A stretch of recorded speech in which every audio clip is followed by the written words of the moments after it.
आप सभी का स्वागत है राज कोचिंग में। और आज की जो हमारी वीडियो है वो, जैसा कि आप टॉपिक देख रहे हो, हमारे बैकग्राउंड में सेमीकंडक्टर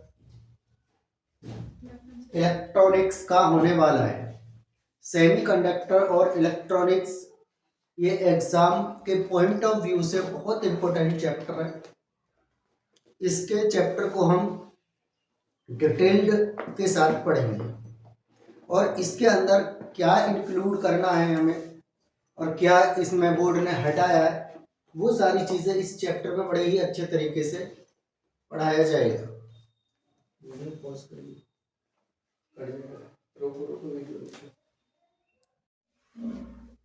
तो जैसा कि आप देख रहे हैं, बैकग्राउंड में टॉपिक है सेमीकंडक्टर। अभी तक अगर हम देखें, कंडक्टिविटी के बेस्ड पर सब्सटेंस को 3 पार्टों में डिवाइड किया जाता है। तो तुम जो सबसे पहले जो फर्स्ट ऑफ ऑल पढ़ते हो वो है मेटल। क्या है? मेटल।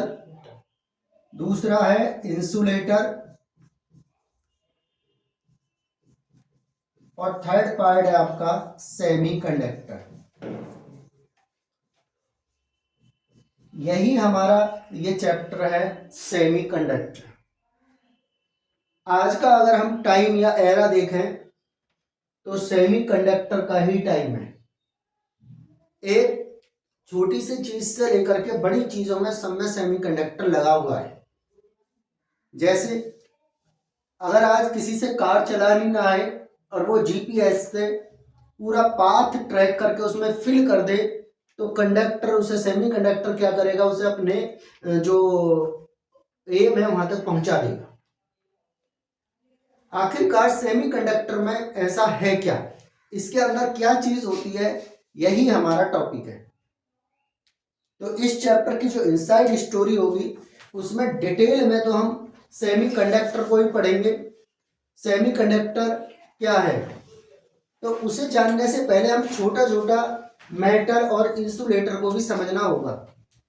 मेटल और इंसुलेटर क्या है, तो आप अपना ध्यान इधर ही बनाए रखें तो बेस्ट होगा।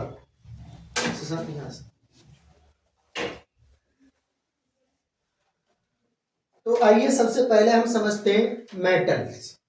स्लाइडिंग पहले से तैयार है तो इसलिए there is no problem to understand this. क्या है metals? They possess very low resistivity और हाई कंडक्टिविटी। शॉर्ट में पढ़ेंगे चैप्टर को, ज्यादा इधर उधर का नहीं पढ़ेंगे। तो सीधा पॉइंट है, क्या है मेटल? तो मेटल क्या है? दे पजेस वेरी लो रेसिस्टिविटी। इनकी रेसिस्टिविटी वेरी लो होगी एंड हाई कंडक्टिविटी। रेसिस्टिविटी क्या है? एप्रॉक्स रेसिस्टेंस आप समझ सकते हो भाई, है तो ये प्रॉपर्टी किसकी? सब्सटेंस की। अब आप देखते हो कि जो हमारी मेटल होती है, मान के चलो ये मेटल है, ये मेटल का पीस है। जो चार्ज कैरियर होते हैं मेटल में, इलेक्ट्रॉन्स होते हैं। इलेक्ट्रॉन्स को भी छोड़ो, फ्री इलेक्ट्रॉन्स होते हैं। कौन होते हैं? Free electrons. अगर इनके रास्ते में किसी तरह का कोई बैरियर नहीं है, जबकि रेसिस्टेंस या रेसिस्टिविटी तो बैरियर है, तो ये क्या करेंगे? इजीली फ्लो कर जाएंगे। तो आपको ध्यान रखना है मेटल्स क्या है? दे पजेस हाई क्या कंडक्टिविटी। अगर ये वर्ड नहीं बोलते हो तो आप लो रेसिस्टिविटी बोल दो या रेसिस्टेंस बोल दो। मेटल्स आर दो substance which have high conductivity, जिनके अंदर कंडक्टिविटी हाई मिलेगी और वहीं रेसिस्टिविटी लो मिलेगी। अब इसका डाटा आपको लॉजिकली ध्यान रखना पड़ेगा क्योंकि ऑप्शनल क्वेश्चन इस पर आए हुए हैं। अगर मैं रेसिस्टिविटी की बात करूं तो रेसिस्टिविटी है -2 से लेकर -8 ओम मीटर तक। क्या मीनिंग है इसका? भाई इनके अंदर जो रेसिस्टेंस है उसकी वैल्यू बहुत कम है, बहुत कम है, नेगेटिव साइन पे आ रही है। तो इनको जो रोकने वाला बैरियर है वो बहुत हल्का है। तो ये आराम से क्या करते हैं, इसमें फ्री इलेक्ट्रॉन मूव कर जाते हैं, इसलिए मेटल के अंदर जो हाई कंडक्टिविटी पाई जाती है। अगर मेरे ये लर्न हो जाता है टॉपिक, भाई मैंने कहा रेसिस्टिविटी कितनी है, 10 की पावर -2 से लेकर 10 की पावर -8 ओम मीटर, तो इसका अपोजिट मैं कंडक्टिविटी बोल सकता हूं। कंडक्टिविटी इज वेरी हाई, क्योंकि ये पॉजिटिव, इसका देखो माइनस करेंगे तो प्लस कर दिया है, और इसका माइनस का यहां भी प्लस कर दिया गया है। कंडक्टिविटी क्या है, रेसिप्रोकली तो है इसका, रेसिस्टिविटी का। ना रहा समझ भाई, अगर हम रो लिखते हैं तो 1 सिग्मा लिखते हैं तो 1/रो बोल देते हैं सीधा, और यही हमारी क्या हुई, कंडक्टिविटी। तो आपको मेटल के मैटर में याद रखना है, मेटल्स क्या हैं, they possess the high conductivity, that is sigma is equal to 10 की पावर 2 से 10 की पावर 8 ओम साइमन मीटर इनवर्स, इसका यूनिट है, ये भी आपको पता है। या इन दोनों को आप ये ना लगाएं तो भी स्टूडेंट इसका यूनिट हम ओम मीटर इनवर्स भी लिख सकते हैं एक साथ, बट इसमें याद रखना भाई, क्योंकि ओम का अपोजिट यूनिट साइमन भी है, कभी ये आ जाए तो उसका भी ध्यान रखें। क्लियर हो जाता है यहां से। इसके बाद है इंसुलेटर्स।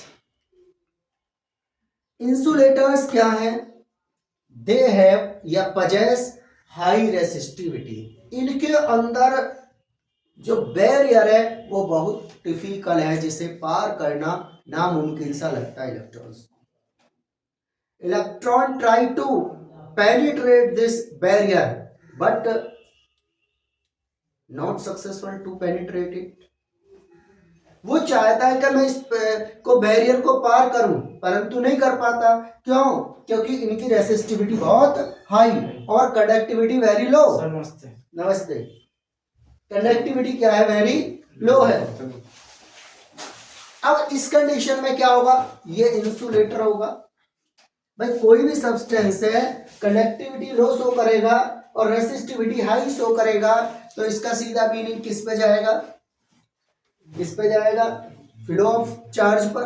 तो चार्ज का तो फ्लो होना ही नहीं, क्योंकि देखिए अब इसमें कितना आता है रेसिस्टिविटी की वैल्यू, ये वैल्यू आपको लर्न करनी ही होंगी एट एनी कॉस्ट, किसी भी कीमत पर। 10 की पावर 11 से 10 की पावर 19 ओम मीटर, ये तो पॉजिटिव है। भाई पॉजिटिव वैल्यू अगर इतना मोर हो रही है, भाई इसमें रेसिस्टिविटी कितना जाती है, 10 की पावर 11 से 10 की पावर 19 ओम मीटर, ये तो बहुत बड़ी वैल्यू है। अगर इतना बड़ा बैरियर होगा तो कोई भी इलेक्ट्रॉन फ्लो कर ही नहीं पाएगा, अर्थात रुक जाएगा। क्लियर है? इंसुलेटर्स क्या, भाई मैंने डेफिनेशन को 2 ही पॉइंटों पे रखा है। नंबर फर्स्ट पे कहा मैंने हाई इसकी क्या है, रेसिस्टिविटी। अगर हाई की जगह उसमें लो कर देंगे तो दूसरी डेफिनेशन बन जाती है। बट आपको ये डाटा 100% लर्न होना चाहिए। मैंने सबसे पहले आपको पढ़ाया मेटल्स, भाई ये तो हमारे लर्न हो जाएगा। They have the high conductivity, they have the high conductivity. भाई मेटल्स आर दो substance which have the high conductivity. और होती क्यों है इनकी हाई कंडक्टिविटी, क्योंकि इनकी रेसिस्टिविटी लो है। कितनी है, 10 की पावर -2 से लेकर के 10 की पावर -8 ओम मीटर। भैया पॉइंटों में जा रही है। बैरियर बहुत हल्का है, बैरियर जब हल्का है तो इलेक्ट्रॉन का फ्लो तेजी से होगा। जब इलेक्ट्रॉन का फ्लो तेजी से होगा तो कोई ऐसी चीज है ही नहीं जो इलेक्ट्रॉन के फ्लो को रोके, तो मेटल में इसलिए फ्लो हो जाता है, इसलिए। इसके बाद हमने इंसुलेटर आपको अभी तक की क्लास में पढ़ाया। इंसुलेटर्स क्या है, जिनकी रेसिस्टिविटी बहुत ज्यादा हाई है। भाई इंसुलेटर, ये वैल्यू इंसुलेटर में प्लस में आ जाती है। रो कितना हो जाता है, 10 की पावर 11 से 10 की पावर 19 ओम मीटर। भैया इतनी बड़ी वॉल को तो कोई भी इलेक्ट्रॉन पार ही नहीं कर पाएगा। 10 की पावर 11 से स्टार्ट होती है, बताओ वुड है इसका एग्जाम्पल। जब इतनी बड़ी हाई रेसिस्टिविटी होगी तो कोई इलेक्ट्रॉन कैसे पार करे, हम भी ना कर पाएंगे। तो क्लियर हो जाता है। अब जो हमारा टॉपिक सबसे ज्यादा रिलेट करेगा वो है इंसुलेटर वाला पार्ट, जिसके लिए क्लास भी चल रही है इंसुलेटर। डेफिनेशन 1 पॉइंट पर है, बहुत आसान ही डेफिनेशन हमने रखी है। सेमीकंडक्टर चैप्टर का नाम भी है सेमीकंडक्टर्स, इलेक्ट्रॉनिक्स में आता है। दे हैव रेसिस्टिविटी और conductivity intermediate to metals and insulator.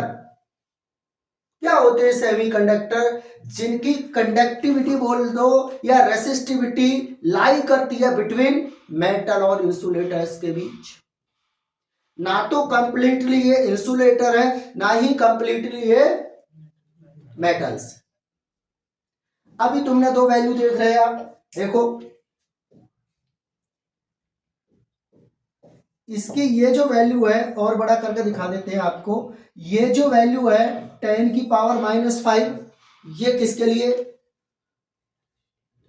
Metals के लिए, है ना।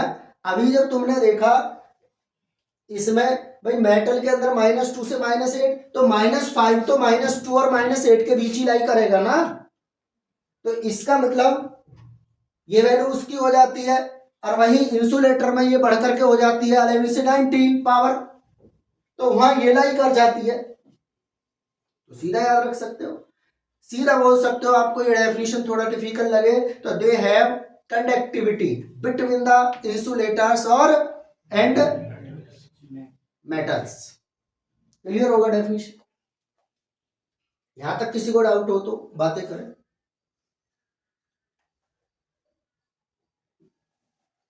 सेमीकंडक्टर पर ही हमारा पूरा चैप्टर बेस्ड होना है, सेमीकंडक्टर। अब क्वेश्चन ये है कि सेमीकंडक्टर को हम कैसे यूज करें। क्या जिस हालत में सेमीकंडक्टर प्राप्त है हमें नेचुरली, उसका यूज हो सकता है? नॉट यूज, क्योंकि वो ट्रस्ट नहीं किया जा सकता उस पर, क्योंकि वो अपनी मर्जी से वर्क करेगा। उसको जानने से पहले हम किस प्रकार डॉपिंग कराते हैं इसमें, किस प्रकार इसको यूजेबल बनाते हैं, वो चीज समझने से पहले हमें कुछ चीजों को और को भी समझना पड़ेगा।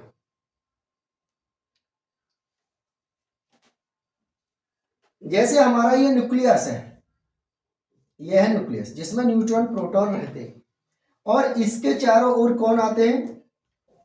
सेल्स। ये क्या है? सेल, या ऑर्बिट के नाम से भी आप लोग इन्हें जानते हो। ध्यान से सुनना, ये डिफरेंट सेल हैं जिन्हें KLM से मैं शो कर देता हूं, KLMNO। ये न्यूक्लियस की साइड से KLMNO से शो किए जाते हैं, सब बच्चे इन्हें जानते हैं क्या है। अब स्टूडेंट, होता क्या है कि एवरी सेल हो या ऑर्बिट हो, सबके लिए एनर्जी फिक्स है। भाई K की एनर्जी अलग होगी, L की अलग होगी और M की अलग होगी, सबकी सेम एनर्जी तो नहीं हो सकती। मानो जो इलेक्ट्रॉन K में सेल के अंदर रिवॉल्विंग कर रहा है अराउंड द न्यूक्लियस, उसके पास एनर्जी, और जो L में रिवॉल्विंग कर रहा है उसके पास एनर्जी अलग होनी चाहिए। ये बात हमने पढ़ी डुअल नेचर में, पढ़ी थी या नहीं, कि जब बाहर से बोहर्स मॉडल कहता था यदि आउटसाइड से किसी भी एटम को एनर्जी मिलती है तो वो अपना ओरिजिनल या ग्राउंड स्टेट का एटम को छोड़ देता है, सेल को सॉरी, और हायर लेवल में चला जाता है। वहां कितना रुकता है तानिया? ये हाई लेवल में सही बोल रहे हैं 10 की पावर -8 सेकेंड रुकता है और अपने लोअर लेवल में आ जाता है। तो इसका मीनिंग ये है कि इनका एनर्जी फिक्स है एवरी सेल की, ठीक। जब एवरी ऑर्बिट या एवरी सेल अपनी एक फिक्स वैल्यू रखता है तो इन्हीं को बोल देते हैं हम एनर्जी लेवल। क्या बोल देते हैं? Energy level. इनका नाम 1 2 3 भी बोला गया, पर इनको अब हम एनर्जी लेवल के नाम से एड्रेस करने वाले हैं। क्वेश्चनिंग अब है यहां से। अब स्टूडेंट, इनमें एनर्जी लेवल ऐसे ही नहीं होते, हमें उससे पहले एक टॉपिक और है। आपने समझा होगा एक चीज होती है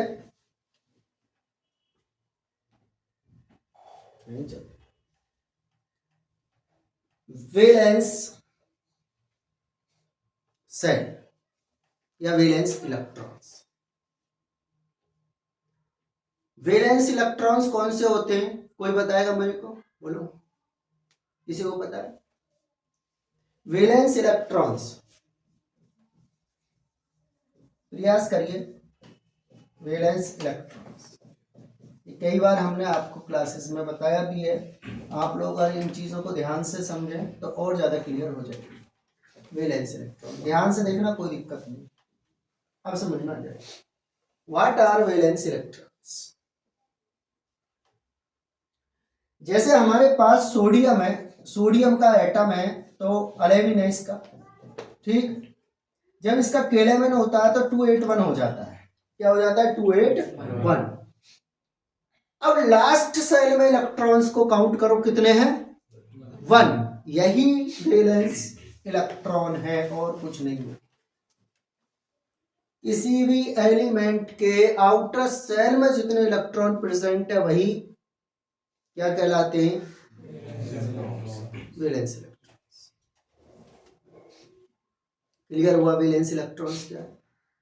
अब ये जो इलेक्ट्रॉन है जिस लेवल में पाए जाते हैं उसका नाम साइंटिफिकली रखा गया है वैलेंस बैंड। ये लेवल को डिवाइड कर रहे हैं हम। एनर्जी लेवल आपने पढ़ लिया क्या होता है भाई। न्यूक्लियस के जो चारों ओर ऑर्बिट है या डिफरेंट डिफरेंट सेल है, उनका एनर्जी का जो अमाउंट है वो फिक्स है, इसलिए उनको एनर्जी लेवल बोल दिया गया। एनर्जी लेवल को हम डिवाइड कर रहे हैं, जिसमें सबसे पहला मेरा टॉपिक आता है, मैंने क्या बोला अभी बताओ? एनर्जी वैलेंस बैंड बोला है। क्या बोला है? Valence band. ध्यान से सुनिए।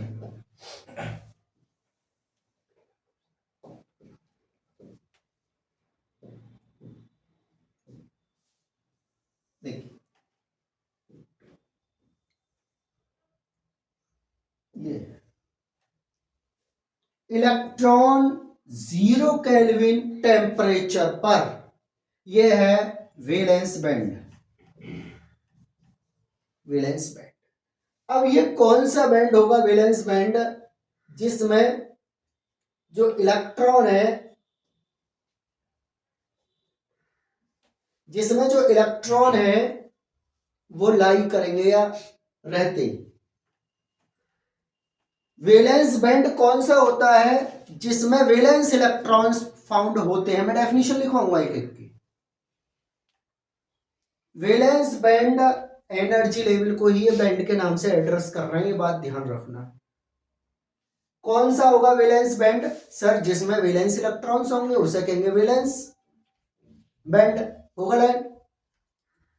अब एक और होता है बच्चों जिसको बोलते कंडक्शन बैंड। ये प्रॉब्लम क्या है? Conduction band.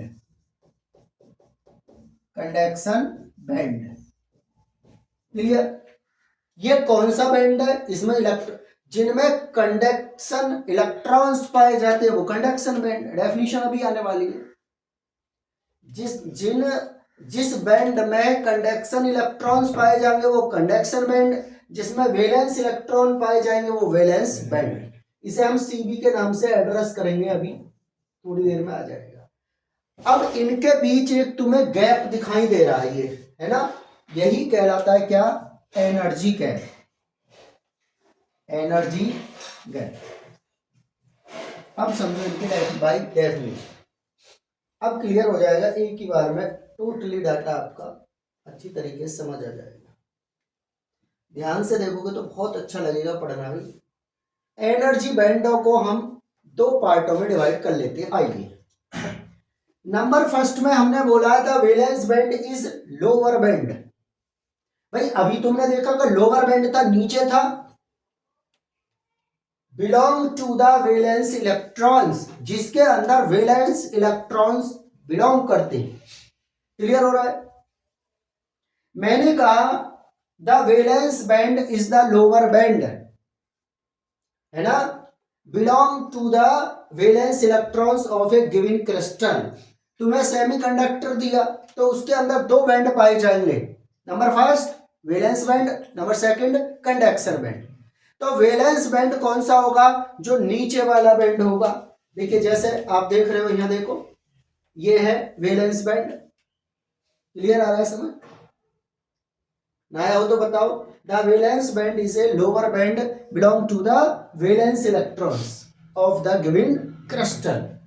द बैंड में बी पार्शियली और कंप्लीटली फिल्ड विद इलेक्ट्रॉन्स। भाई ये तो तुम्हें पता है, ये या तो ये बैंड कंप्लीटली फील्ड मिल सकता या पार्शियली फील्ड मिल सकता, किससे? इलेक्ट्रॉन से।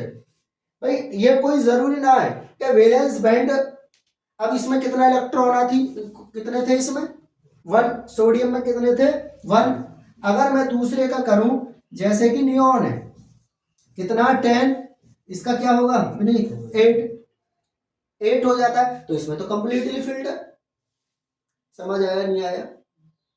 मैंने कहा valence band is the lower band belong to the valence electrons, है ना। इट मे बी कंप्लीटली और पार्शली। पार्शली का मतलब होता है इक्का दुक्का इलेक्ट्रॉन भी पाए जा सकते हैं और कभी कभी फुल भी मिल सकता है ना। भाई 8 पे तो ये सेल पूरा फिल हो जाता है ना, तो या तो पार्शली फिल्ड होगा या विशेष कंप्लीटली फिल्ड होगा, या नहीं? रखो देखिए, अब ये कहता है electron in this band do not contribute to the electric current. अब एक बात जो इंपॉर्टेंट है, एसएसएल रीजन में अटकोगे अगर मेरा ये पूरा डिटेल नहीं समझा। मैं यूपी बोर्ड को थोड़ा और तरीके से लेता हूं और तुम लोगों को अलग तरीके से लेता हूं, पर तुम्हें फुल डिटेल में आ रहा है ये वीडियो। इतना डीपली नहीं करते, फिर भी डीपली पढ़ लोगे तो कॉन्सेप्ट क्लियर हो जाएगी। 3 बातें याद रखनी है वैलेंस बैंड के बारे में। ये नंबर फर्स्ट क्या है तानिया? ये लोअर बैंड है। कौन सा बैंड है? लोअर। लोअर मतलब नीचे वाला। सेकंड, इसमें कौन से इलेक्ट्रॉन पाए जाते हैं? वैलेंस, बोलो, वैलेंस इलेक्ट्रॉन्स। ठीक, वैलेंस इलेक्ट्रॉन पाए जाएंगे। अब ये जो वैलेंस इलेक्ट्रॉन है, ये तो या तो कंप्लीटली फिल्ड होगा ये वैलेंस बैंड, या पार्शियली फिल्ड होगा। ये पॉइंट याद रखना है कि वैलेंस बैंड के जो इलेक्ट्रॉन हैं वो कभी भी करंट के फ्लो में कंट्रीब्यूशन नहीं करेंगे। अब तुमने कहा सर क्या ये जो सोडियम का आपने हमें पढ़ाया ये तो गलत पढ़ा दिया, क्योंकि सोडियम में 281 है। अभी तक तो हम यही पढ़ते आए कि वैलेंस सेल के इलेक्ट्रॉनिक चार्ज को कैरी करते हैं। पढ़ाया नहीं? बिल्कुल पढ़ा। तो फिर आप ये क्या पढ़ा रहे हो दूसरा वर्ड? आप पढ़िए जरा दूसरा और पढ़ लो, उसके बाद ही क्लियर हो जाएगा। नंबर 2 है conduction band. It is A upper band, ये पता। कंडक्शन बैंड कौन सा है? अपर बैंड है, जैसा कि इधर है, in which electrons are not present at 0 kelvin. 0 kelvin temperature है अगर किसी मेटल का, तो उसमें इलेक्ट्रॉन पाए ही नहीं जाएंगे। क्लियर आ रहा है? वैलेंस बैंड में इलेक्ट्रॉन होंगे चाहे एक ही हो, पर 100% होंगे। या तो 1 होगा, या पार्शियली फिल्ड होगा, या कंप्लीटली फिल्ड होगा। परंतु कंडक्शन बैंड में इलेक्ट्रॉन्स नहीं पाए जाते। कौन से टेम्परेचर पर? 0 केल्विन पर, एट रूम टेम्परेचर भी कहते हैं इसे। ठीक, this band is either empty, या तो यह पूरा का पूरा खाली होगा। ऊपर का टेम्परेचर हम ये कह रहे हैं रूम टेम्परेचर पर, ये कॉमा है, ठीक है ना, थोड़ा सा समझ लेना, ये कॉमा है, टाइपिंग में थोड़ा एरर है। At the room temperature this band is either empty. भाई 0 पे तो कह दिया कि इसमें एक भी इलेक्ट्रॉन नहीं पाया जाता, और रूम टेम्परेचर पर, जैसा कि हम वीडियो जहां से बना रहे हैं कैमरा से, उसके अंदर चिप चल रही है, तो ये रूम टेम्परेचर है ना। अगर माइनस में ले जाओगे माइनस में अगर इसको करोगे तो इसके सेमीकंडक्टर की जो डिवाइस है गड़बड़ करेगी। बैटरी जो दे रही है ना, इसमें बैटरी वो एनर्जी दे रही है जिससे कि टेम्परेचर बढ़ रहा है चिप का। समझ आ रहा है? और कहता है at room temperature this band ice या तो एम्प्टी होगा या पार्शली फिल्ड विद इलेक्ट्रॉन, कभी भी कंप्लीटली फिल्ड नहीं होता। इसके ऊपर क्वेश्चन अब की बार भी आ जाए। दोबारा से एक बार समझ लो भाई, एनर्जी बैंड को हम एक्सप्लेन कर रहे हैं आपके सामने। हमने पहला वर्ड जो तुम्हारे सामने बोला बड़ा डीपली में हमने कह दिया वैलेंस बैंड। हमने कहा वैलेंस बैंड कौन सा बैंड है? It is a lower band. क्या है? Lower band. Belong to the valence electron, इसी के अंदर वैलेंस इलेक्ट्रॉन्स पाए जाते हैं। It may be partially filled और कंप्लीटली फिल्ड, बट ये जरूरी है कि इसके अंदर इलेक्ट्रॉन होंगे। वैलेंस इलेक्ट्रॉन जरूर होते हैं वैलेंस इसके अंदर। पर याद रखना जो वैलेंस बैंड है इसके इलेक्ट्रॉन क्या करंट को फ्लो करा सकते हैं? नो। देखा हुआ लास्ट लाइन में कि कंट्रीब्यूशन नहीं होता इनका कोई भी। किसका होता होगा? कंडक्शन बैंड का होता होगा। स्वाभाविक है जब दो ही बैंड है। अगर कंडक्शन बैंड कौन सा है सर? ये अपर बैंड है ना। 0 केल्विन पर इसमें कोई भी इलेक्ट्रॉन नहीं होगा। बट जैसे ही रूम टेम्परेचर आया, कितने का होता है? 26, 7, 8 तक मान लेते हैं। रूम टेम्परेचर पर इसमें इलेक्ट्रॉन आ भी सकते नहीं भी, पर ये कंडक्शन का काम कर देगा। क्लियर हो जाता है? नहीं हुआ टॉपिक? वैलेंस बैंड किसे कहते हैं, कंडक्शन बैंड किसे कहते हैं, सेमीकंडक्टर किसे कहते हैं, सारा कुछ आपको मैंने क्लियरली समझा दिया। इधर ही ध्यान रखोगे तो बेस्ट आएगा। समझ आ रहा है या नहीं आ रहा? कंटिन्यू करें, एक बार रिवाइज मोड में ले लें। मेटल्स क्या? हाई कंडक्टिविटी वाले सब्सटेंस होते हैं। इंसुलेटर क्या? लो कंडक्टिविटी वाले सब्सटेंस होते हैं, ये आपको पता है। आफ्टर देन सेमीकंडक्टर को तो हम कंटिन्यू पढ़ रहे हैं। सेमीकंडक्टर क्या है? जिसकी कंडक्टिविटी लाई करेगी between the insulator and metals. Clear होगा?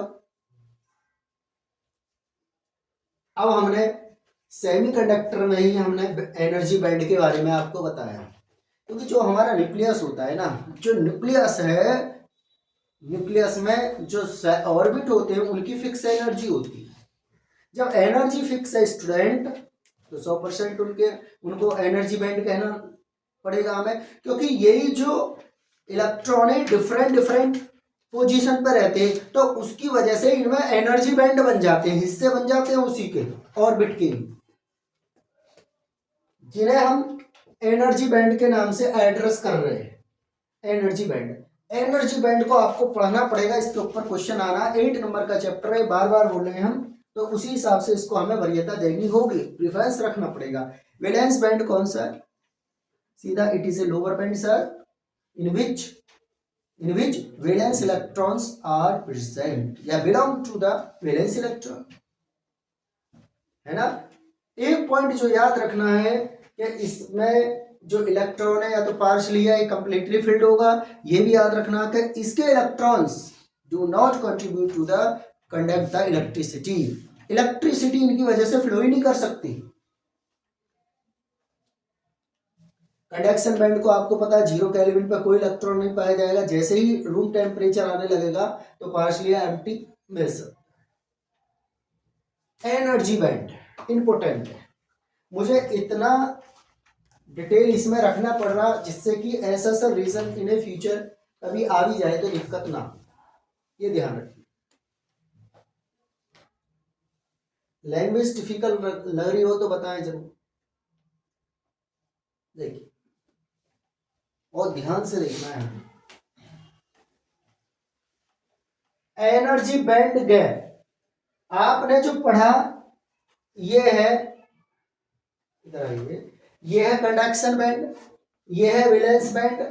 इनके बीच जो एनर्जी का डिफरेंस आ रहा है वही कहलाएगा एनर्जी गैप। अब क्या है बस वो समझाना बाकी है। बहुत आसान है।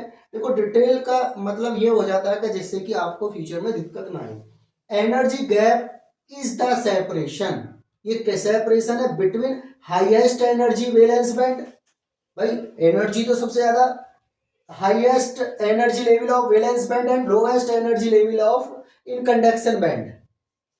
भाई तुम्हें पता है ये जो है डिफरेंस किस किस के बीच का है, कंडक्शन बैंड के एनर्जी लेवल का, है ना, और कंडक्शन बैंड के एनर्जी लेवल का जो गैप है वही क्या कहला रहा है। आप थोड़े बहुत कंफ्यूज हो सकते हो मुझे लग रहा है? बोलो क्वेश्चन क्या है?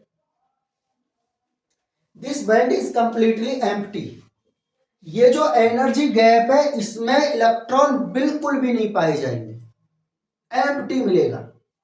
क्या बोलते हैं? The minimum energy required for shifting electron from valence band to conduction band is called the energy band gap. अगर हमें, यदि हमें इसमें शिफ्टिंग करनी है, इसमें शिफ्टिंग करनी है, मान के चलो भाई इसमें तो हमें इलेक्ट्रॉन पाए जाते हैं ये पता है, अगर हमें इलेक्ट्रॉन को कंडक्शन बैंड में पहुंचाना है तो हमें रिक्वायर्ड होगी एनर्जी, बिल्कुल होगी या नहीं, और वो एनर्जी की रिक्वायरमेंट होगी एनर्जी गैप के बराबर। ना है तुम लोग के समझ? भाई मान के चलो इसके लिए 20 जूल एनर्जी चाहिए और इस इनके पास जो है इस समय 5 एनर्जी है, तो 15 का गैप आ रहा है। भाई 20 एनर्जी करेंगे अर्पित, जब जाके ये पूरा 15 दे देंगे तो 20 बैठ जाएगा, तो तुरंत शिफ्टिंग हो जाएगी, तुरंत इलेक्ट्रॉन। देखिए हम जो बैटरी लगाते हैं ना मोबाइल में या किसी भी इंस्ट्रूमेंट में, वो एनर्जी का डिफरेंस को खत्म करने के लिए लगाते हैं, जब तो बैटरी डाउन कर रही है। भाई इलेक्ट्रॉन क्या है कि वैलेंस बैंड से कंडक्शन बैंड की ओर शिफ्ट कर रहे हैं और वहां से कंडक्टिविटी बनी पड़ी, उससे क्या है कि उससे कंडक्टिविटी आ रही है।